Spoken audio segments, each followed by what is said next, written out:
Hey everyone, this is Priyesh Patel. You are welcome on the online YouTube platform of Priyesh Sir विद्यापीठ। दोस्तों, GTU में paper कैसे लिखे, आज इस video के साथ मैं फाइनली आ चुका हूं। आप सबको पता ही होगा कि मैंने मेरा बैचलर GTU से कंप्लीट किया है, प्लस मैंने मेरा मास्टर्स कड़ी सर्व विश्वविद्यालय LDRP कॉलेज से पूरा किया है। उसके बाद मैंने B.Ed किया है और अभी भी मेरी एक डिग्री शुरू है। तो मैंने इतने सारे पेपर दिए हैं, बैचलर में 51, मास्टर्स में मिला है तो 24 के आसपास, B.Ed में भी और 24 के आसपास, और अभी जो मिला चल रहा है उसमें मेरे 12 पेपर खत्म हो चुके हैं। तो इतने सारे थ्योरी के पेपर देने के बाद, और मेरे जो स्टूडेंट्स मेरे साथ पढ़ रहे हैं 11th 12th के और GTU के, लास्ट 10 ईयर से मैं उनको पढ़ा रहा हूं और उनके भी अच्छे रिजल्ट्स आते हैं। उस पूरे एक्सपीरियंस से मैं आज ये वीडियो बना रहा हूं। और जितने भी स्टूडेंट्स ये वीडियो देख रहे हैं, उनको वीडियो शुरू करने से पहले मैं एक रिक्वेस्ट करता हूं कि प्लीज इस वीडियो को पूरा देखना, एक भी पार्ट स्किप मत करना, क्योंकि कभी कभी पेपर में नॉलेज से भी स्मार्ट वर्क बहुत इंपॉर्टेंट होता है। बोलते हैं ना, हार्ड वर्क से स्मार्ट वर्क इंपॉर्टेंट होता है। तो इस वीडियो को देखने के बाद आपको जरूर ऐसा लगेगा कि आप कई सारी ऐसी गलतियां आपके पेपर में लिखने में करते थे, उसकी वजह से आपको आता था सब, लेकिन बाद में आप बोलते थे कि सर मैंने तो सब कुछ लिखा है, तो भी मुझे सर ने फेल कर दिया, मुझे सर ने ये कर दिया। आज तक हमने तो कभी भी ये क्वेश्चन उठाया ही नहीं। इतने सारे पेपर्स हमारे अलग अलग टीचर्स ने चेक किए होंगे, तो कहीं तो ये प्रॉब्लम हमें भी आना चाहिए था ना, लेकिन आज तक ये प्रॉब्लम हमें तो कभी भी फेस नहीं करना पड़ा है। तो ये जो पूरा मेरा एक्सपीरियंस है, मैं आपको पूरा समझाने वाला हूँ डिटेल में कि वीडियो के पेपर जब आप लिखो तो पेपर में कितनी कितनी चीजों का ध्यान रखते हैं, कहाँ पे क्या करते हैं। तो वीडियो को देखना और वीडियो खत्म होने के बाद अपने फ्रेंड्स में शेयर करना, और चैनल पे नहीं है तो चैनल को सब्सक्राइब करके पास में बेल आइकन प्रेस करना और इस वीडियो को भी लाइक कर देना। So how to write the paper in GTU examination. दोस्तों, अगर आप GTU यूनिवर्सिटी में नहीं हो, कोई प्राइवेट यूनिवर्सिटी में हो, तो भी आपको ये वीडियो इंपॉर्टेंट होने वाला है। और ऐसा जरूरी नहीं है कि वीडियो इंजीनियरिंग वाले स्टूडेंट को इंपॉर्टेंट होने वाला है, फार्मेसी वाले स्टूडेंट हो, 11th 12th वाले कोई स्टूडेंट हो, या फिर कोई अलग कोर्स हो, BCom, BSc, MSc, B.Ed, M.Ed, कोई भी आपका कोर्स क्यों ना हो, आप अगर कॉलेज कर रहे हैं तो कॉलेज में पेपर कैसे लिखे उसमें आपको हेल्पफुल होने वाला है। तो यहां पे मैंने GTU तो भले ही लिखा है, लेकिन कोई भी यूनिवर्सिटी आपको कोई भी क्यों ना हो, तो भी आपको ये वीडियो बहुत हेल्पफुल होने वाली है। सो फर्स्ट 5 मिनट आप पेपर में एंट्री लगाई, पहली 5 मिनट पेपर की बहुत इंपॉर्टेंट होती है। जब पेपर आपके हाथ में आता है, जब आपके हाथ में पेपर आता है, तब आपने अच्छी प्रिपरेशन की है और पेपर शायद टफ भी आया, तो अच्छी सी प्रिपरेशन में आपका माइंड ब्लैंक हो जाता है। ऐसा आप बोलते हो कि सर मुझे आवड़તું હતું બધું જ, પણ પેपर જોઈને માઇન્ડ એવું બ્લેન્ક થઈ ગયું કે કંઈ યાદ જ ના આવ્યું અને હું કશું લખ્યા વગર આવ્યો। ये आपका सबसे बड़ा, और आपका अगर ये सारे क्वेश्चन आपके माइंड में आ चुके, आपने किसी को बताया भी, आपके कोई सर को, नीचे कमेंट बॉक्स में लिखते रहना, हाँ सर मेरे साथ भी ऐसा हुआ है। तो पहली इंपॉर्टेंट चीज है, पहली 5 मिनट आपको बहुत माइंड को स्ट्रांग रखना है। पेपर अगर टफ आता है तो पूरी दुनिया में जितने भी स्टूडेंट्स आपकी वो एग्जामिनेशन देने वाले हैं, उन सबको वो पेपर टफ ही लगने वाला है। तो ओवरऑल मार्क जो होगी वो लेस ही हो जाने वाले हैं। तो आपको वहां पे टेंशन लेने की जरूरत नहीं है। मैंने आज तक जितने भी पेपर्स दिए उसमें मैंने देखा है कि जब कभी भी पेपर टफ आया है, लेकिन उसमें छुपे हुए क्वेश्चंस होते हैं जो बहुत इजी होते हैं, और आपको उस टाइम पे वही क्वेश्चंस फाइंड कर लेने होते हैं। बोलते हैं ना, कभी कभी छुपा हथियार, मूवीज में आपने देखा होगा, शायद आपने गोल्ड मूवी देखा हो, तो लास्ट में रखा था उसको छुपा हुआ हथियार, और लास्ट फाइनल मैच में हाफ राउंड के बाद उसको लाए थे फील्ड के ऊपर और उसने चमत्कार कर दिया था। तो ऐसे चीज होती है, छुपे छुपे क्वेश्चंस होते हैं जो बहुत इजी होते हैं, आपको ढूंढ निकालने होते हैं और आपको आसानी से आपके पासिंग मार्क तक तो वो पहुंचा देते हैं। तो पहली 5 मिनट में चाहे पेपर बहुत इजी भी आए तो भी बहुत खुश मत हो जाइए, क्योंकि जब बहुत खुश हो जाते हैं तो छोटी छोटी गलतियां हम कर देते हैं। तो बहुत पेपर आसान आए तो खुश मत हो जाइए, अपने माइंड को कंट्रोल में रखें और जितना आता है वो सारा लिख के आने का ट्राई करें। और अगर पेपर टफ आता है तो भी उसमें से सब कुछ ढूंढिए, वो चैप्टर कौन सा है, उसमें से जो टफ क्वेश्चन पूछा है कौन सा है, और उसमें आप क्या क्या लिख सकते हो, वो थोड़ा बहुत 5 मिनट में सोच लीजिए। और अगर हो सके तो पूरा पेपर ही मत देखिए, पहला क्वेश्चन लिखना है तो पहला क्वेश्चन ही देखिए, क्योंकि मैं ऑलवेज बोलता हूं, मेरी पहली ट्रिक है पेपर लाइन वाइज ही लिखे। Question 1 2 3 4 5 that's it. ऐसा नहीं 5 लिखे 7 लिखे। अगर आपको ऐसा है कि क्वेश्चन 5 बहुत अच्छा आता है तो क्वेश्चन 5 पहले लिखे, लेकिन अंदर तो लाइन मेंटेन करें। क्वेश्चन 5 में फिर ABC में फिर B, A, C ऐसे फालतू फालतू। आप सबको पता है कि सुबह उठते हो ब्रश ही करते हो, आप सुबह उठते हो तो डिनर लेने नहीं बैठ जाते हो। तो ऐसी सिंपल चीज है कि जो सीक्वेंस मेंटेन करनी है वो करें। अगर क्वेश्चन 1 2 3 4 5 में से 3 नंबर वाला सबसे अच्छा आता है तो 3 को पहले लिखिए, लेकिन अंदर की जो सीक्वेंस है ABCD की उसको तो मेंटेन जरूर करें। तो पहली 5 मिनट आपको बहुत ध्यान से बैठना है। टफ पेपर, इजी पेपर, जरा भी टेंशन नहीं लेना है। फिर आपका पेपर कैसे लिखना है, धीरे धीरे आगे हर एक टॉपिक के ऊपर बात करते हैं। Title and question number, black pen. Student બોલते સર પેન બદલવાની થાય ને વારે ઘડીએ તો ટાઈમ બગડે છે। આમે પેપરમાં તમારી પાસે ટાઈમ જ હોય છે, નવરાજ બેઠા હોઈએ આપણે પેપરમાં, માખીઓ મારતા હોઈએ કાં તો સૂઈ ગયા હોઈએ। तो पहली चीज, आप जब कोई भी कॉलेज का पेपर लिख रहे हो, बोर्ड का पेपर लिख रहे हो, ब्लैक पेन का यूज करिए। किसके लिए? क्वेश्चन के टाइटल और क्वेश्चन के नंबर के लिए ही, पूरा पेपर लिखने के लिए नहीं। ओनली ब्लैक पेन, पिंक नहीं, रेड नहीं, ग्रीन नहीं, कोई भी नहीं। ब्लैक पेन का यूज आप कर सकते हो। मैंने आज तक मेरे सारे पेपर में उसका यूज किया है। स्टैंडर्ड 10th से लेके 12th से 11, 12th से अब तक जितनी भी डिग्रीज मेरे पास है, मैंने हर एक में ब्लैक पेन का यूज किया हुआ है। तो ये जो ब्लैक पेन का यूज है वो आप करना शुरू कीजिए। उसमें आप आपके टाइटल एंड क्वेश्चन नंबर, कोई एरो और दूसरी कोई चीज के लिए ब्लैक पेन का यूज ना करें, सभी ब्लू पेन से लिखे। और ब्लू पेन में भी जेल पेन नहीं, 3 रुपीज वाली साइनो सॉफ्ट पेन यूज करोगे तो सबसे बेहतर है। और हर एक पेपर के लिए एक नई पेन यूज करें, क्योंकि क्या होता है, एक पेपर में आप लिखते हो तो मान लो ये आपकी पेन है इतनी, तो ऊपर से इतना तो आप खाली कर देते हो अगर पूरा अच्छे से लिखते हो तो फिर धीरे धीरे जो इंक होती है वो पेपर के ऊपर आना शुरू होती है। फिर आप जैसे हाथ ऐसे करोगे तो पेपर के ऊपर वो फैल जाएगी। तो हर एक पेपर के लिए एक नई पेन का यूज करें। 5 पेपर हो गए तो आपके 15 रुपीज जाएंगे, लेकिन अच्छी पेन से लिखने का मजा ही कुछ अलग होता है। तो ये पहली चीज, ब्लैक पेन का यूज करें। टाइटल लगाने के लिए कैसे टाइटल लगाना, मान लो आप सेक्शन ए शुरू कर रहे हो तो आपको बीच में बहुत मस्त सेक्शन ए लिखना है। अब आपने जब सेक्शन ए लिख लिया है बीच में, मैं अभी आपको नोटबुक में भी दिखाता हूं कि सेक्शन ए लिखने के बाद आपको कैसे लिखना है, और उसकी एक सॉफ्ट कॉपी मैं रख दूंगा हमारी एप्लीकेशन के अंदर, जहां से आप डाउनलोड कर पाओगे। मैंने उसमें हाथ से एक क्वेश्चन लिख के दिखाया है कि कैसे आपको क्वेश्चन लिखना चाहिए, और विथ फिगर भी है, तो आपको थोड़ा वहां से भी अच्छे से आइडिया आ जाएगा। 2 पेज का डेमो मैंने वहां पे दिखाया है, वो डेमो से आपको पूरा पता चल जाएगा बहुत ईजिली। तो सेक्शन ए आपने यहाँ पे टाइटल लगाया, ब्लैक पेन से टाइटल लगाओ। फिर उसमें आप क्वेश्चन नंबर 1 लिखने जा रहे हो, तो क्वेश्चन 1 और बॉक्स बनाया। यहां पे टीचर को पता चल जाएगा कि ये भाई साहब सेक्शन ए लिखने वाले हैं, कितना बड़ा लिखना है, कैसे बॉक्स करना है, कितनी लाइन छोड़नी है। उसका डेमो ऑलरेडी है मेरे पास, मैं एप्लीकेशन की लिंक आपको दे दूंगा, कहां से आपको वो फाइल मिलेगी, आप वो फाइल डाउनलोड कर लेना और देख लेना कि कैसे अच्छे से पेपर ये सब लिखा जाता है। क्वेश्चन 1 आपको लिखना है, उसमें भी अगर ए और बी है तो आप यहां पे ऐसे भी मेंशन अलग से ही करना है। क्वेश्चन 1 लिखना ही मत ए। हम कितनी चीज के ऊपर फोकस करते हैं, अगर ए आपका स्मॉल में लिखा है तो स्मॉल में लिखो, कैपिटल में लिखा है तो कैपिटल में ही लिखो। इतनी चीजों का आप ध्यान रखोगे तो बहुत अच्छे से पेपर आपका हो पाएगा। 1 कैपिटल ए, अंदर कोई रोमन डिजिट में भी लिखा है तो वो आपको ध्यान रखना है। फिर यहां पे वापस क्वेश्चन 1 ए, और फिर आपका क्वेश्चन आपको यहां पे टाइटल लगाना है। तो इतनी चीजें आपको, जो आपका क्वेश्चन का टाइटल मान लो कोई भी है, आपका पैरेलल कॉम्बिनेशन, सीरीज कॉम्बिनेशन है,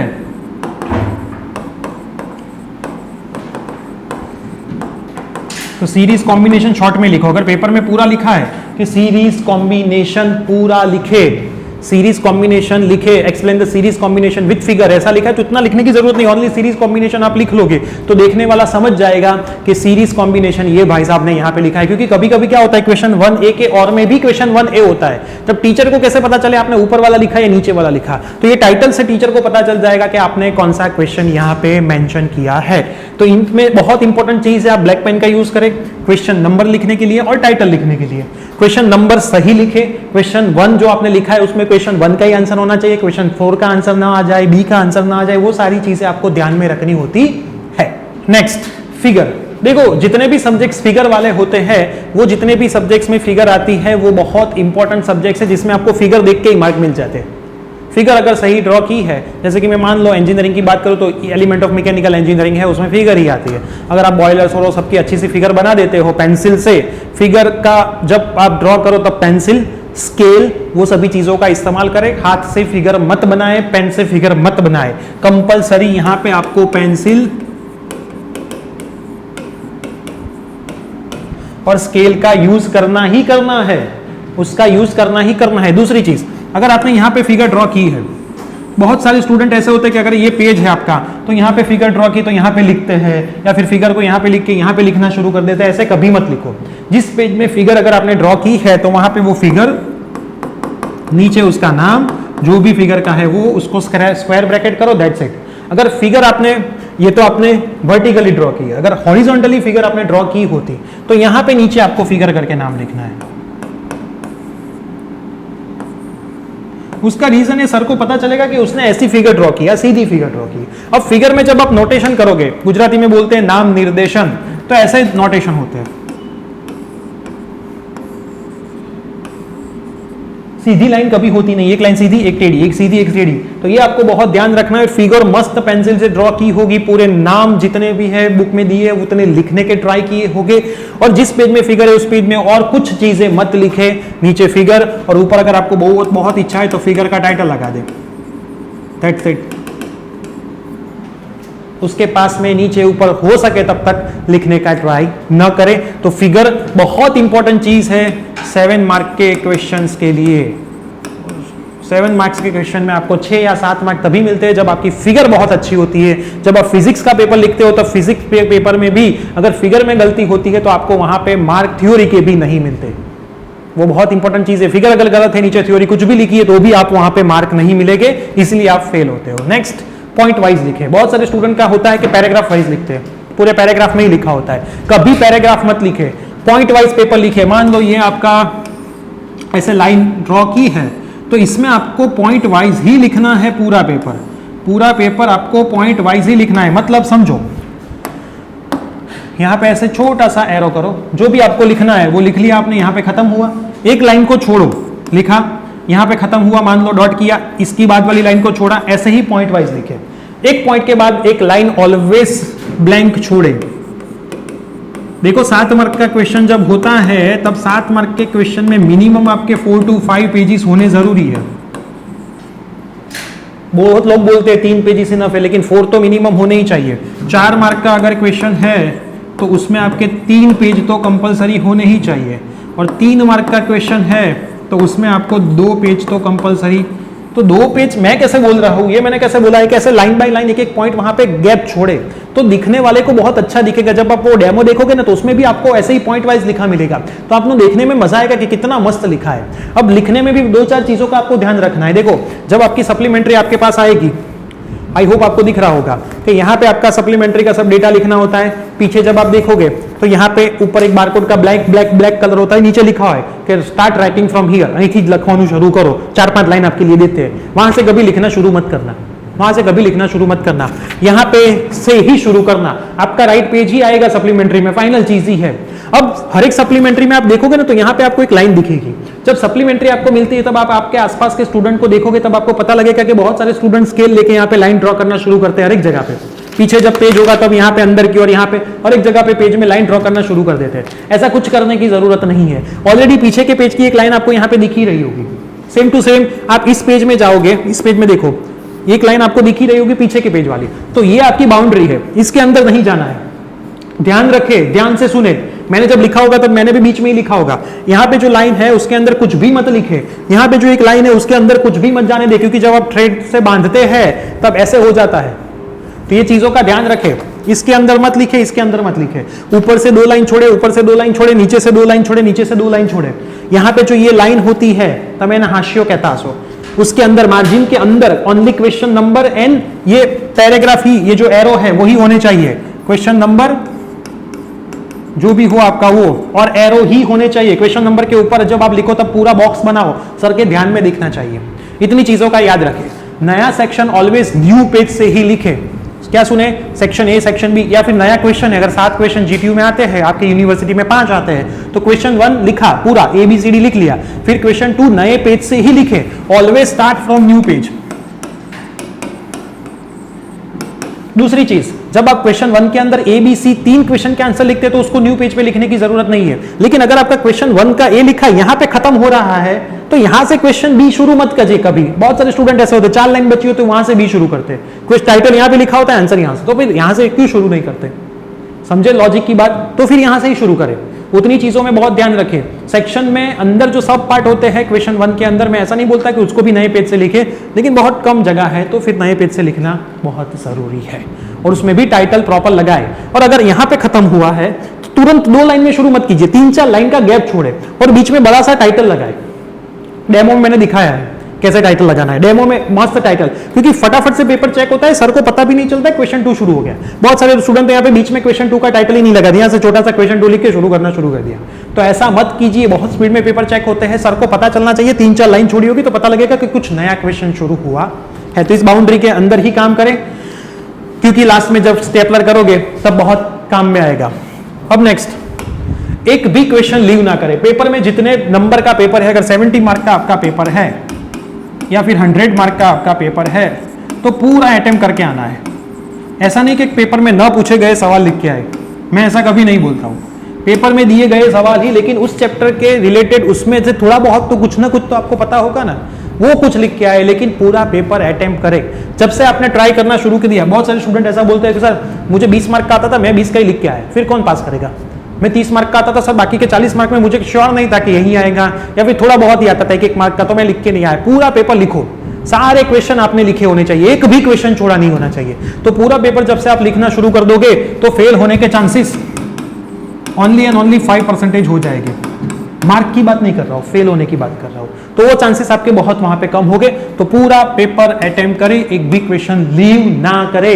ये मंत्र बना ले आपके जीवन का, हर एक पेपर में ये बहुत जरूरी है।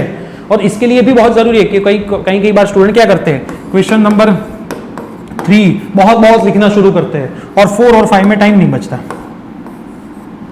तो छोड़ के आ जाते हैं। ऐसा मत करो, थोड़ा कम लिखो, लेकिन सब अटेम्प्ट तो करना जरूरी है।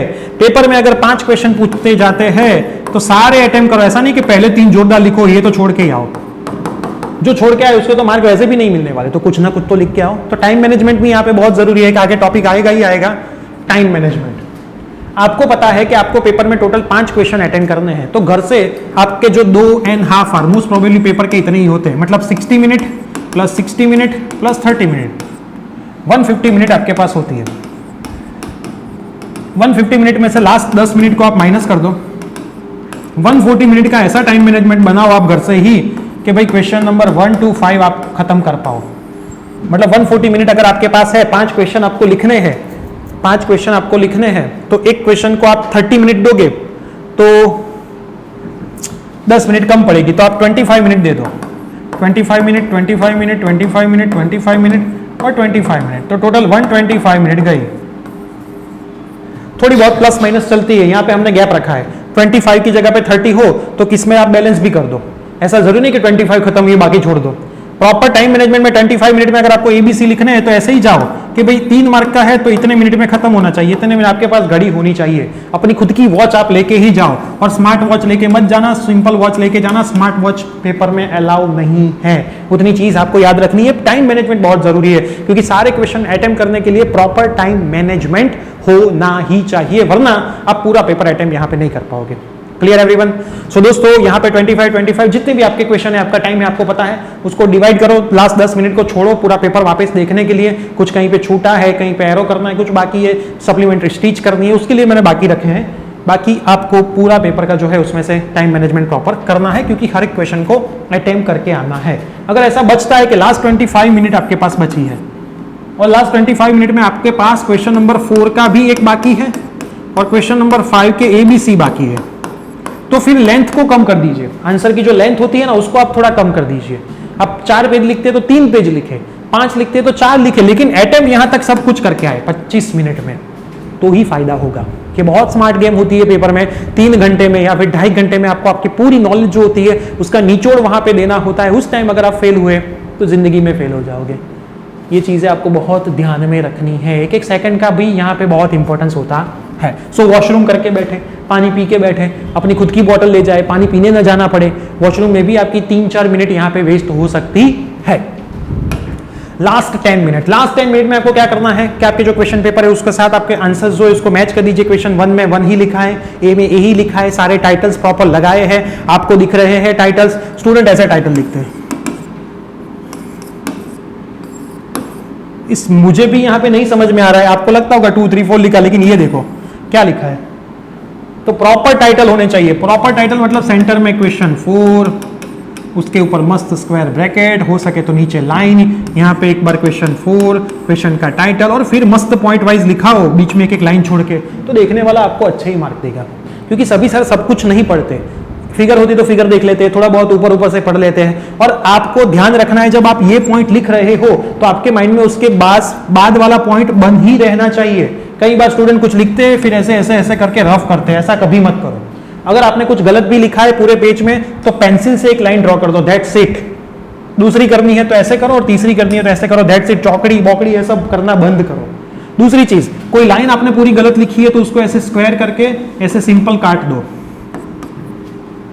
उसके ऊपर ऐसे करने की जरूरत नहीं है। आप ऐसा ऐसा करते हो, ध्यान रख के लिखो तो रफ करना ही ना पड़े, क्योंकि जब रफ करते हो तब टीचर्स की नजर वहां पे ही जाती है, उसको ही देखता है और उसको उसके आसपास भूल मिल ही जाती है। तो प्रॉपर चीजें लिखे। कहीं पे कोई इक्वेशन का आप यूज कर रहे हो तो वो इक्वेशन किस चीज का है उसका नाम प्रॉपर लिखे, डायरेक्ट मत लिख दीजिए इक्वेशन। प्रॉपर इक्वेशन का नाम वहां पे लिखना बहुत जरूरी होता है, तो ही टीचर को पता चलेगा कि आपने किस चीज का इक्वेशन वहां पे लिखा है। तो इतनी चीजें I hope clear. Last 10 minute में दूसरी क्या चीजें करें, मैंने आपको बोल दिया कि क्वेश्चन नंबर के साथ क्वेश्चन कौन सा लिखा वो देख ले। जो आपने एक्स्ट्रा सप्लीमेंट्री आप यूज करते हो, जब आप एक्स्ट्रा सप्लीमेंट्री लो तभी आप उसकी डिटेल्स फिलअप कर दो, लास्ट के लिए डिटेल्स मत बाकी रखो। दूसरी चीज, जब एक्स्ट्रा सप्लीमेंट्री लो तब उसके कॉर्नर में 1 2 3 ऐसा नंबर दे दो, क्योंकि लास्ट में आपको पता चले कि कौन सी सीक्वेंस है, वरना सीक्वेंस ढूंढने में 2-3 मिनट चली जाएगी। तो 1 2 3 छोटे पेन से लिखो, पेंसिल से लिख के रब करिए, कोई कॉपी केस नहीं होता। फिर पहले सप्लीमेंट्री को स्टेपलर से स्टिक करो, स्टेपलर ही मार दो एक्स्ट्रा सप्लीमेंट्री को। 5 आपने ली, 5 को एक्स्ट्रा मार लो, खत्म होने के बाद पेपर। फिर उसको मेन सप्लीमेंट्री के साथ स्टेपलर से आगे और पीछे करके स्टिक करो, और एक थ्रेड भी कंपलसरी लगाओ। थ्रेड आप यहां से यहां पे लगाओगे, फिर यहां पे उसको स्टिक करना, ऊपर मत करना वरना पेपर खुलेगा नहीं। आपको स्टिक यहां पे करनी, यहां से यहां पे उसका बांधना, जो आप दोरो थ्रेड, वो आपको जब यहां पे स्टिक करनी है थ्रेड को इस साइड पे, ऊपर मत करना वरना ये ओपन नहीं होगा। ये बहुत चीजें छोटी छोटी होती है, लेकिन जब आप पेपर हम देखते हैं, मैं खुद पेपर लिखता हूं, मैं खुद पेपर भी चेक करता हूं, तब हमें पता चलता है। और इतनी इतनी चीजों के ऊपर से हम अच्छे से पेपर कैसे लिखना वो आपको समझाते हैं। तो लास्ट 10 मिनट में प्रॉपर सभी स्टेपलर लगी, और फिर स्टेपलर लगाने के बाद एक बार पेपर उल्टा करके यहाँ पे जितनी भी स्टेपलर है उसके ऊपर मार दीजिए, कहीं पे टीचर्स को लगे नहीं। फिर आपको ना लगे, आप ऐसे हाथ घुमा देना, अगर आपको नहीं लगता है तो टीचर्स को भी वहां पे लगने वाला। तो ऐसे चेक करने से आपको पता चल जाएगा कि अगर स्टेपलर आपको नहीं लग रही है तो आपके टीचर्स को भी वो स्टेपलर लगने वाली नहीं है। तो ऐसे लास्ट 10 मिनट में इतनी चीजों का जब आप ध्यान रखेंगे, पूरे पेपर में इतनी सारी चीजों का जब आप ध्यान रखेंगे, और जब रिजल्ट आएगा उस दिन आपका फेस आपके रिजल्ट को देख के कुछ ऐसा ही हो जाएगा कि क्या ये मेरा रिजल्ट है। क्योंकि मुझे पता है कि ऐसे लिखने से मेरे बहुत सारे स्टूडेंट और मेरे खुद के रिजल्ट के भी इंप्रूवमेंट हुए हैं। ये स्मार्ट वर्क ऐसा है कि जो आपको जितना आता है उसको अच्छी तरह से रिप्रेजेंट कैसे करें। अब आपके माइंड में होगा कि सर आप कब के बोल रहे थे कि एक डेमो फाइल हमने हमारी एप्लीकेशन में रखी है, तो सर वो डेमो फाइल हमें कहां से मिलेगी। तो दोस्तों आपको हमारी एप्लीकेशन प्रियसर विद्यापीठ, आपको प्ले स्टोर में जाना है, प्ले स्टोर से आपको प्रियसर विद्यापीठ नाम की एप्लीकेशन मिल जाएगी। नीचे डिस्क्रिप्शन बॉक्स में इसकी लिंक भी अवेलेबल है, आप लिंक से भी डायरेक्ट डाउनलोड कर सकते हो। अगर आप आईफोन यूजर हो तो ऐप स्टोर से माई इंस्टीट्यूट नाम की एप्लीकेशन डाउनलोड करके जब ऑर्गेनाइजेशन कोड वहां पे पूछे तब कैपिटल में LYVZE आपको डालना है, तो आप इसी एप्लीकेशन में वहां पे आ जाओगे। इस एप्लीकेशन में जब आप एंटर होगे तब वहां पे फ्री मटेरियल सेक्शन होगा।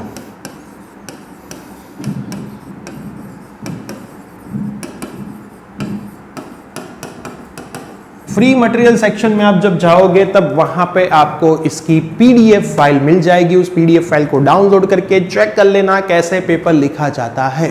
तो आई होप आपको अब पता चल गया होगा कि आपको पेपर कैसे लिखना है। अगर इस तरह से पेपर लिखने के बाद जब आपका रिजल्ट थोड़ा बहुत भी इंप्रूव होता है, अच्छा आता है, तो इस वीडियो के कमेंट बॉक्स में जरूर बताना, या फिर हमें इंस्टाग्राम या फिर टेलीग्राम में भी आप मैसेज कर सकते हैं। सेम नाम प्रियसर विद्यापीठ से हमारा अकाउंट है, हमें वहां पे भी आप फॉलो कर सकते हैं। नीचे डिस्क्रिप्शन बॉक्स में उसमें लिंक भी दी गई है।